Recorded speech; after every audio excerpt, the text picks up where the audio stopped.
these days publish books for many different reasons. Some do it because they want to take their passion to the next level. Some write to grow their careers. Some want to make a career out of writing, and most others write to become bestsellers. But underneath these various aspirations, there is one thing that every writer wants out of their book.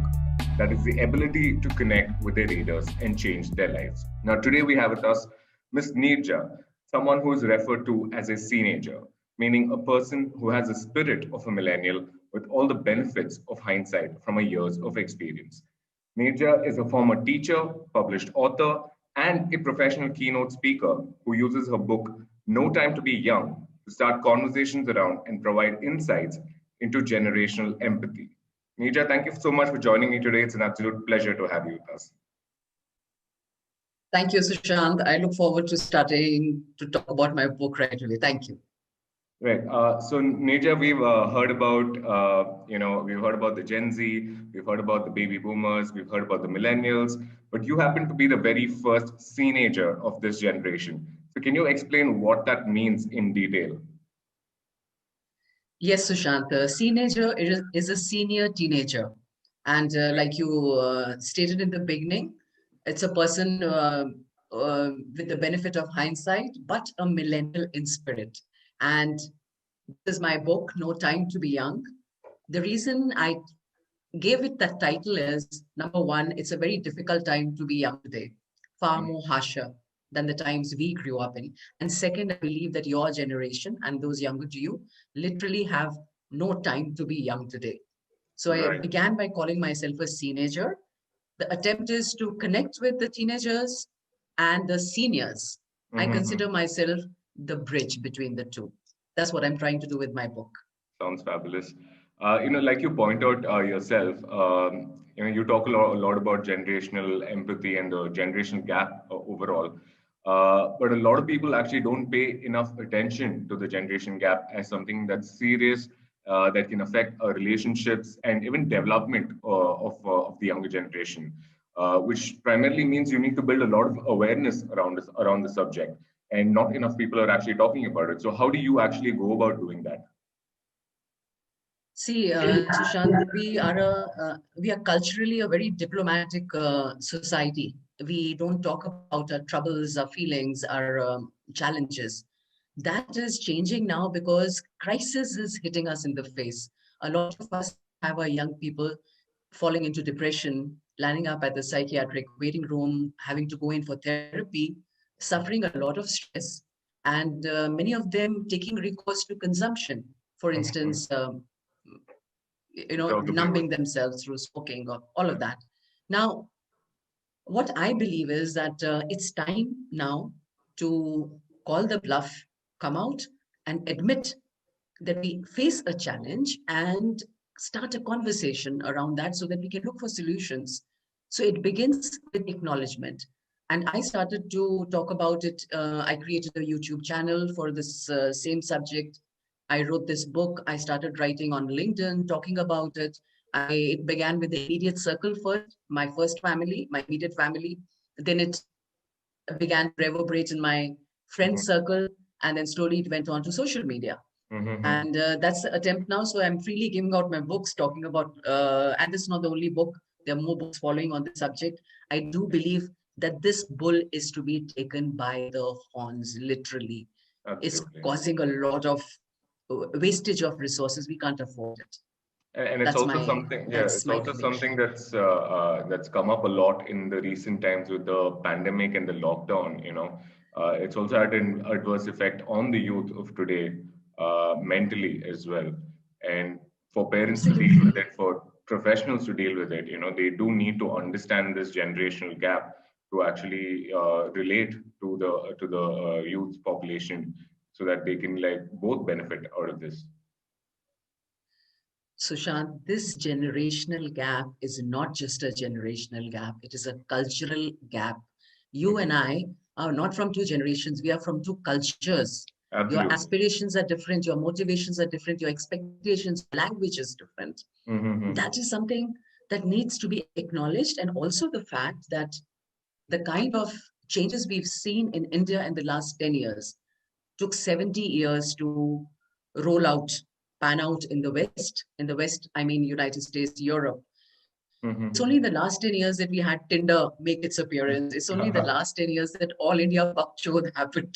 It's Yeah. only in the last 10 years, the Section 377, all this talk about gender fluidity, it's happened in Mm-hmm. the last 10 years. So the Absolutely. parents like me who are expecting one thing, but suddenly it's hitting us in the eye, between the eyes that, oh, wow, this is not what I expected.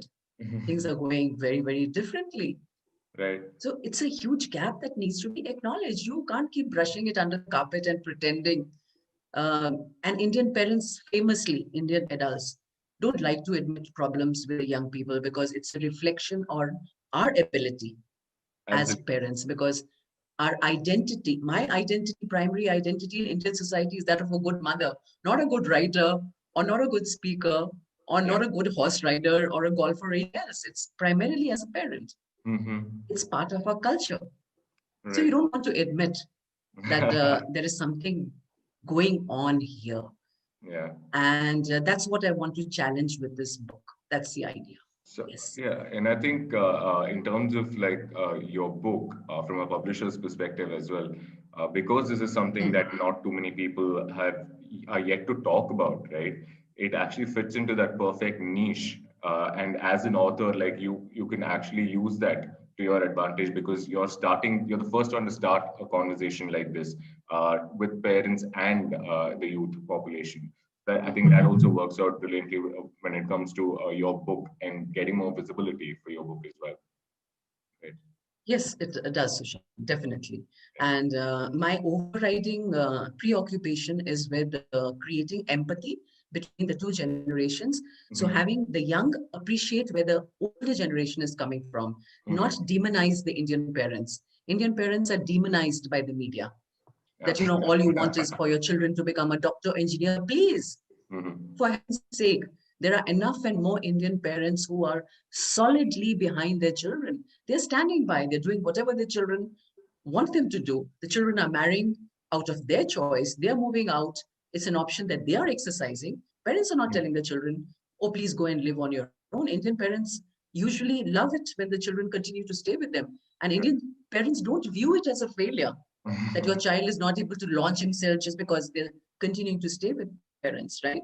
So I want to create that empathy between both the generations Mm-hmm. and the younger to understand where the parents are coming from and the parents to understand the adults that here is this generation, Sushant, your generation, that is trying to craft their identity, their sense of self in what is generally termed as a global culture. Now, global culture is a connected culture, internet connected culture. It's largely American culture because that is the culture that we consume most. Those are the Mm-hmm. programs we watch. Those are the books we read. Those are Yep. the, yes, that's what we consume. So now here you have your generation trying to create a self identity and trying to fit into what these new definitions of Mm-hmm. modernity are, progress are, where freedom of choice is considered an absolute at any cost. Mm-hmm. Even if you fail, a young person tells me that auntie, well, this is my choice. Even if I fail, at least I have the satisfaction of knowing it's my choice. So that is an argument Yeah. that freedom Absolutely. of choice is the absolute. But you forget that when you fail, there are consequences. And Mm-hmm. who is bearing those consequences? What is your primary support system today? So these are Right. the issues, that both the generations need to come to terms with and understand what the compulsions are, what the fears of each other are, and what Absolutely. you're trying to do. And Yes. so, yeah, I want to talk a little bit about your book now. I've seen what you do to sort of get your message out there. You've written multiple blogs. You put out tons of videos on YouTube. You have your own YouTube channel. And I guess that's where your book also comes in, right? Publishing your book gives you another sort of platform to reach out to people and spread your message. So how has it worked so far? How has the book really helped you get your message across to the people? My book was able to present the generation gap from a very, a complete several angles. Mhm. And in the book, I talk about the generation gap in your values, in politics, in philosophy, in sports. There's a generation gap there because Yeah. generation gap reflects in every field. It affects your choices, what you watch, what you think, what you do, your decisions.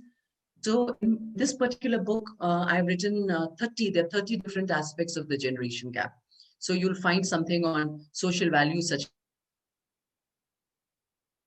arranged marriages, up on tattoos, how tattoos scare the hell out of Indian parents. My generation considers it as a sign of rebellion. But for your generation, it might be a sign of self-expression. Yeah. There's an article on how the younger people consume sports and how their loyalties are no longer with teams but with individuals, which is Mhm. again very different from the way my generation viewed uh, Mhm. sports.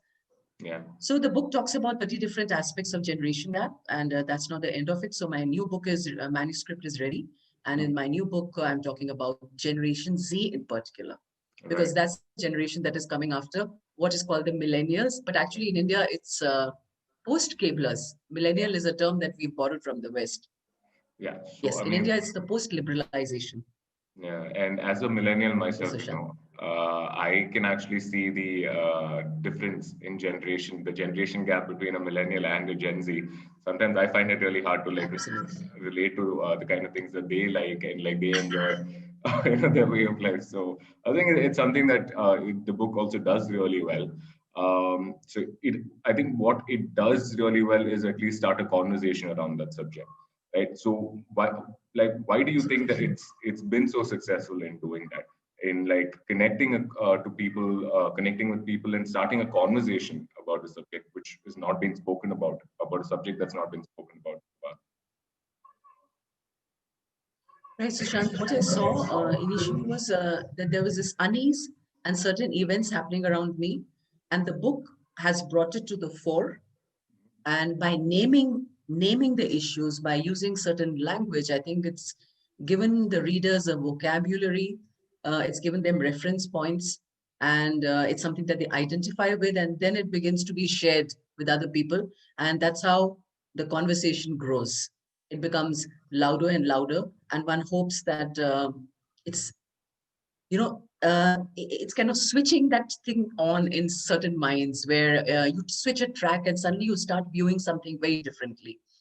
You have you're so busy, otherwise you never stop to question your presumptions.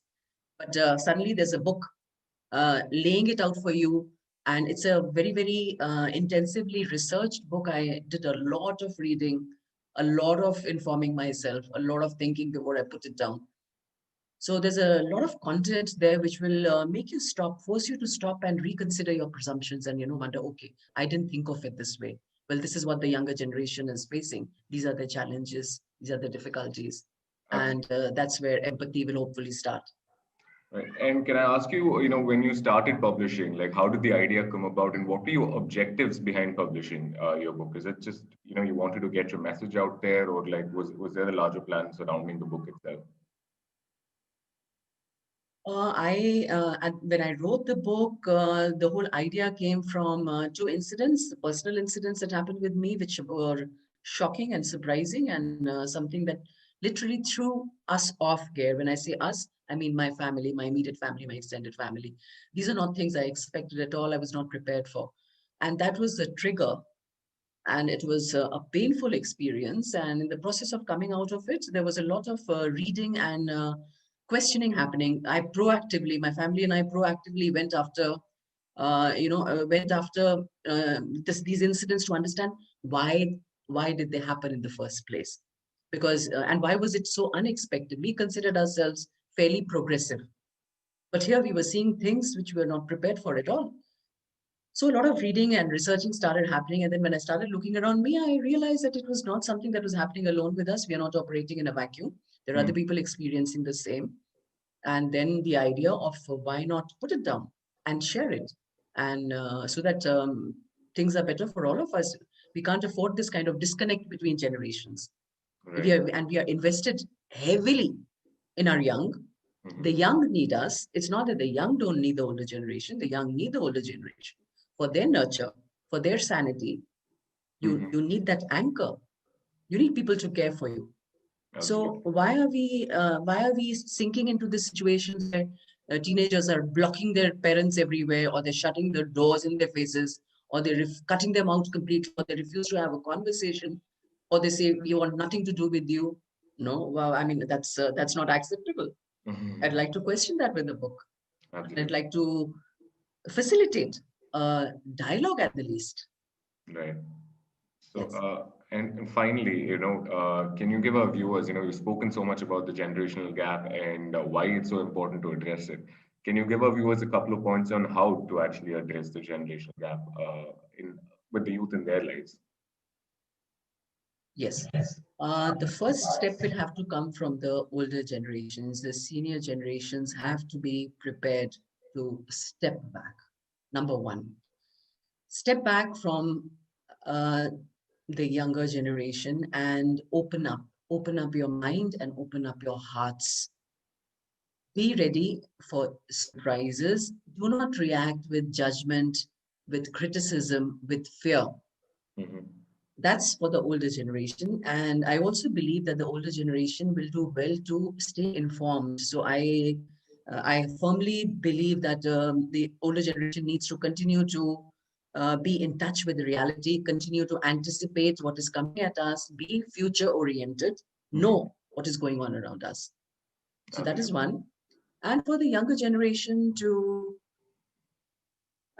for the younger generation, I really my thing is that be a little more when you accept these ideas that float in the air around you, stop Hmm. to question it. You're the most highly educated generation of the country, as most highly educated generation. Right. So filter, use your analytical skills, filter information and ideas that are coming at you from certain cultures. Hmm. Stop to question and ask, do they apply? Because are you do a cost benefit analysis, I would say, to the younger generation. Absolutely. You are internalizing these values, for instance, sexuality, for instance, this freedom of choice, considering it as an absolute. Stop to ask, and for a moment, consider the good points of your tradition and your community and your culture. What is a cost benefit analysis? If you're going to follow or make certain choices, there'll always be an associated cost. Are Absolutely. you willing to pay that cost? At what cost is the thing? So these are the two, I think, shifts in attitude, shifts in a way of looking that I would urge the generations to practice. Right. Yes. Very well put, Neerja. Thank you so much for joining me today. It was fascinating to get some insight on how you're using your book to start conversations around the generational gap, subject of generational gaps. I'm really looking forward to seeing your next books on the subject as well. Hope to connect with you real soon. Thank you very much, Sushant. Take care. All the best. You Thank too. you very much. Yes. Bye bye. Bye.